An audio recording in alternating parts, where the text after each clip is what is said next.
Assalamualaikum warahmatullahi wabarakatuh. Alhamdulillah wassalatu wassalamu ala Rasulillah. Saudara dan saudariku, ketika seorang ayah menikahkan putrinya, tatkala dia melepaskan buah hatinya kepada seseorang, harapan terbesar orang tua agar putri yang dia cintai dapat hidup berbahagia dengan calon suami. Dan tatkala pernikahan itu terjadi, seakan-akan beban yang selama ini ditanggung oleh ayah dan ibundanya itu terlepaskan. Tapi ternyata terkadang setelah pernikahan, setelah anak yang dicintai pindah dari rumah orang tua ke rumah suaminya, kebahagiaan yang diharapkan terkadang tidak dia dapatkan. Piring pecah,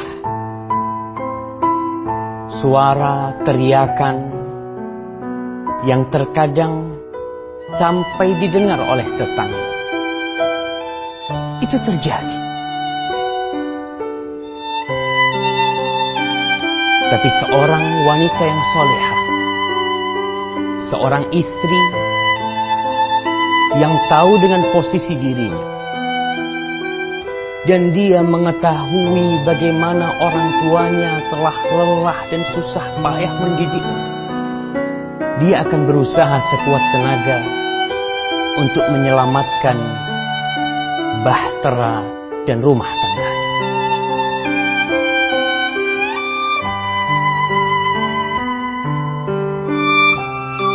Tapi terkadang seorang itu tidak mampu untuk menanggung beban di rumah tangga. Tapi tetap seorang istri yang cerdas, dia akan berusaha tidak sampai ke telinga orang tuanya apa yang terjadi dengan dia. Dia akan berusaha untuk memperbaiki rumah tangganya, bahtera yang dia naiki dengan segala kekuatannya, dan memohon bantuan Allah Jalla Jalaluhu. Dia tidak akan berkata kepada ibundanya, ayahandanya, sudah cukup ayah dan ibundaku capek membesarkan aku. Kenapa harus aku berikan kepadanya beban? Simaklah sebuah cerita. Seorang syekh bercerita tentang kejadian yang terjadi di kota Jeddah.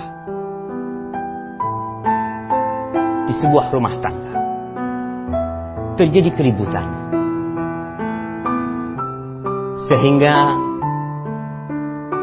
sang suami marah, lalu dia mengangkat tangannya menampar wajah istrinya. Dan kita semua tahu apa hukum menampar dan memukul seorang istri.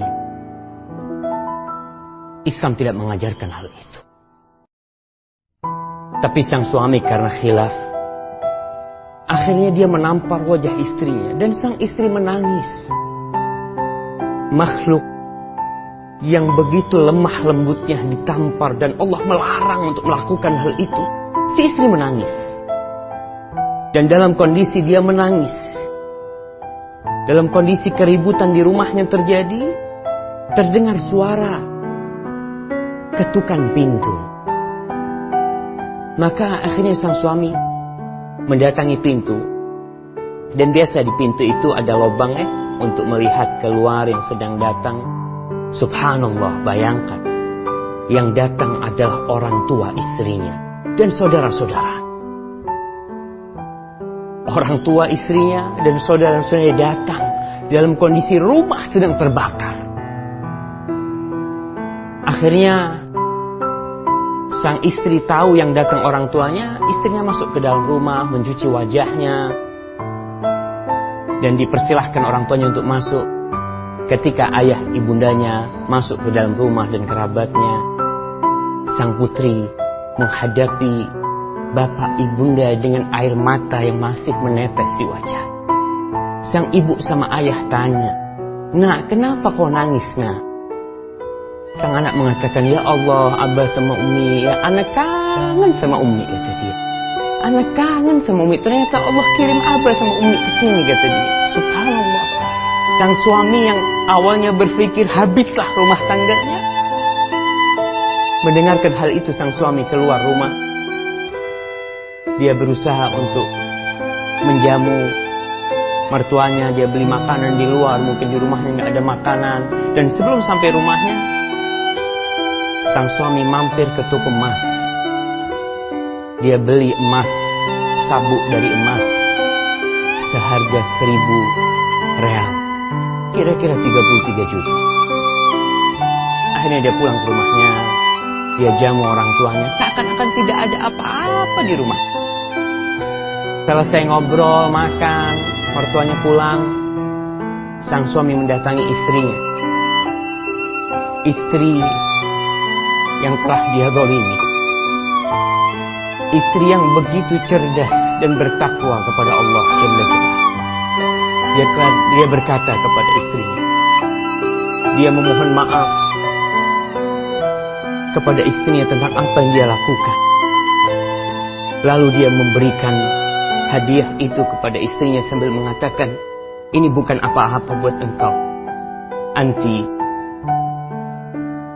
tastahiqina ruhi." Engkau, wahai istriku, berhak mendapatkan nyawaku. Subhanallah. Kita lihat, berhak mendapatkan nyawanya. Karena kalau tidak, rumah tangganya hancur. Gara-gara masalah yang mungkin bisa diselesaikan.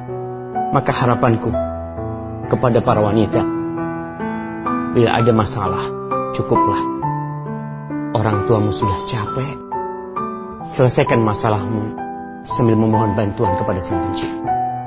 Assalamualaikum warahmatullahi wabarakatuh.